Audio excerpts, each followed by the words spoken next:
Bonjour à toutes, bonjour à tous. Dans cette vidéo, cette troisième vidéo consacrée au ferraillage dans Revit, nous allons voir comment placer toutes les annotations nécessaires à la finalisation de notre planche d'armature.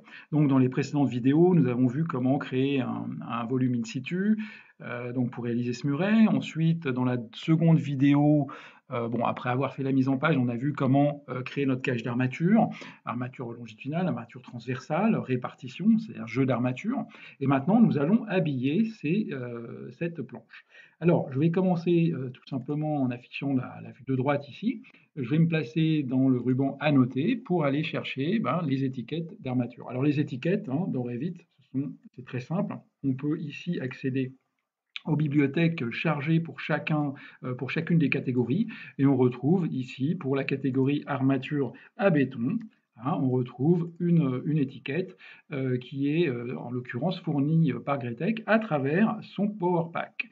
Alors oui, le Power Pack, effectivement, hein, si je reviens quelques instants sur le Power Pack, on l'a utilisé dans les vidéos précédentes, en particulier avec le générateur de feuilles. On a utilisé aussi les notions de visibilité. Là, je peux vous montrer aussi ce gestionnaire de famille, hein. Le gestionnaire de famille, c'est lui qui va nous permettre ici, par exemple, d'aller rechercher les annotations spécifiques pour le ferraillage. Donc il y a tout un jeu d'annotations qui sont disponibles, c'est des étiquettes en fait pour Revit. Je téléchargeais dans mon gabarit pour être prêt à justement annoter, repérer mes aciers. Alors, pour les annoter, justement, c'est très très simple, hein. Ici, annoter, ensuite étiquette, étiquette par catégorie, et là, je vais pouvoir sélectionner mes aciers. Hein, donc, je sélectionne un acier, je jette l'étiquette ici, je vais sélectionner mon épingle, je vais sélectionner ensuite mon cadre, mon premier cadre, mon second cadre, etc. Hein. Donc, je jette les étiquettes ici sur mon plan, et une fois qu'elles sont positionnées, je vais pouvoir, enfin, elles sont jetées, je vais pouvoir les positionner proprement. Ah, donc c'est sa ligne, donc on peut faire un dessin qui est très très propre, hein. J'aligne mes étiquettes. J'utilise en fait ici les lignes de repère pour aller chercher précisément mes différents aciers transversaux, hein. Ça se fait de manière extrêmement rapide. Alors, on a aussi des possibilités très intéressantes à travers le Power Pack, hein, des possibilités qui sont ici de faire des cotations, hein.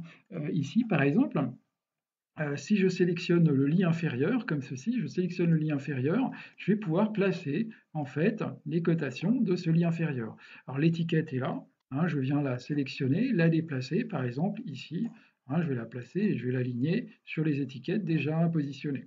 Donc c'est extrêmement puissant. Je recommence hein, l'opération pour vous montrer pour le lit sup ici, hein. Donc je prends, je valide. Donc j'ai ma ligne de cotation qui apparaît ici. J'ai ensuite la possibilité de sélectionner l'étiquette et de venir la glisser ici. Alors, donc la mise au point se fait de manière très très simple, hein. Chaque chose est complètement libre, hein. Donc il y a des petites poignées qui me permettent de déplacer. J'ai même aussi ici pour cette étiquette la possibilité de choisir ici la position de la bulle, hein, droite ou gauche. Donc c'est très simple. Il ne me reste plus qu'à mettre au point ici peut-être la ligne de rappel. Voilà, hein. Si je veux vraiment être tout à fait complet, je vais utiliser aussi la cotation pour les aciers ici, les petits aciers qui se trouvent sous la sous-face de ma pièce. Donc je vais déplacer ma ligne de code comme ceci. Je vais aussi utiliser les poignées pour venir aligner cette bulle sur les bulles déjà placées. Voilà, donc j'ai habillé très très rapidement à l'aide des étiquettes, des cotations, voilà, les différents types d'étiquettes. J'ai annoté directement ma coupe. Alors pour l'élévation, hein, donc pour l'élévation, les choses sont tout à fait semblables. Donc je viens annoter toujours avec les étiquettes. Donc je peux les jeter assez rapidement comme ceci, hein. Je les positionne très très vite sur mon plan. Ensuite, je me consacre à la mise en place. Donc ici, on va pouvoir les aligner, peut-être bien sûr avoir des repères, de jolis repères comme ceci. Donc ici, je vais déplacer aussi ces éléments pour le lit supérieur, pour le lit inférieur. Donc on remarque que ces étiquettes viennent relire. Alors bien sûr, je n'ai pas parlé, ça semble évident dans un contexte BIM, un contexte Revit, que bien sûr les étiquettes viennent relire automatiquement, bien sûr le numéro de l'armature, la quantité, le type d'acier, le diamètre, etc. Donc il y a bien sûr, il y a plus ou moins d'informations suivant le type d'étiquette choisie, bien sûr. Alors là, de la même manière, je vais pouvoir placer aussi peut-être une petite cotation de jeu d'armature. Donc je viens choisir mon jeu d'armature ici. Une fois que j'ai terminé mon choix, je valide, je pose la cotation. Ensuite, je viens placer, pardon, une fois que j'ai sélectionné le, comment dire, la cotation, je vais pouvoir prendre soin de placer l'étiquette du bon côté. Donc je la prends, je la déplace, voilà. Euh, J'utilise la petite poignée pour la déplacer exactement où il faut, comme ceci. Voilà. Donc là, les aciers sont bien sûr sont repérés. Là, il n'y a pas grand-chose d'autre à faire, si ce n'est que l'acier supérieur placé sous la sous-face de mon muret, ici, nécessiterait peut-être un schéma de façonnage particulier. Alors, ce schéma de façonnage, il est accessible directement depuis le Power Pack. Donc, on peut créer ce schéma de façonnage.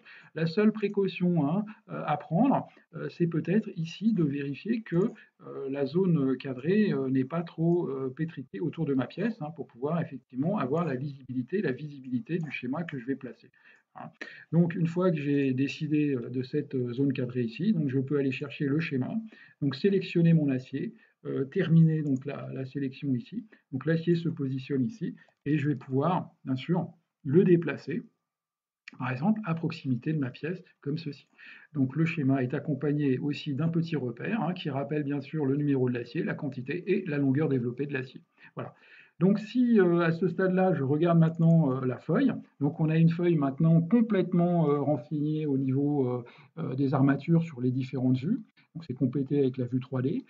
Tout ce qui nous manque maintenant, c'est peut-être la publication d'une nomenclature d'armature. Donc, une nomenclature d'armature, c'est comme toutes les nomenclatures de Revit. Donc, il suffit de la prendre et de venir la glisser sur le document ici. Donc, c'est une nomenclature tout à fait classique. On reprend le numéro des aciers, les quantités, le type, le diamètre, la longueur, les longueurs totales, les poids. Et bien sûr, j'ai rajouté ici en pied de liste ici le poids total par exemple. Donc ça, ce sont des listes qui sont tout à fait personnalisables suivant le principe bien connu des listes ou des nomenclatures dans Revit. Voilà. Alors, une petite chose avant de clôturer le chapitre là, des armatures dans Revit, il est évident que une fois que cette cage d'armature est créée, on a des grandes facilités pour la modification de cette pièce, pour générer des pièces similaires mais aux dimensions différentes, etc. Donc, on avait parlé des enrobages au tout début la création de la cage d'armature, on peut vérifier qu'ici, dans Revit, si on vient modifier un enrobage, par exemple ici un enrobage par face, je viens sélectionner une face ici, vous voyez, sur la sous-face du muret ici. C'est vrai que je n'avais pas fait attention, on avait passé sur un espacement standard, je vais passer sur vraiment un enrobage de 4 cm, et on voit automatiquement toute la cage d'armature se reconstruire en fonction de ces nouvelles dispositions. Et bien sûr, le poids d'acier, les longueurs des aciers se remettre aussi totalement à jour par rapport à cette modification. Voilà. Donc ça, c'est l'intérêt, bien sûr. Donc tout l'intérêt de travailler ici dans ce système Revit où tout est lié. Les aciers sont liés au coffrage, les aciers sont liés entre eux, les notions d'enrobage sont vraiment effectives. Donc on a mis un certain temps pour ferrailler, mais on va gagner énormément de temps pour les modifications, les mises au point, la génération des pièces, des séries de pièces. Voilà. Je vous remercie pour votre attention. Je vous rappelle que d'autres vidéos sont disponibles pour, bien sûr, parler des ferraillages euh, automatiques dans Revit. D'autres vidéos sont aussi disponibles pour présenter donc les BIM Designers qui sont intégrés dans l'offre Arch arche hybride. Voilà, je vous remercie encore une fois pour votre attention.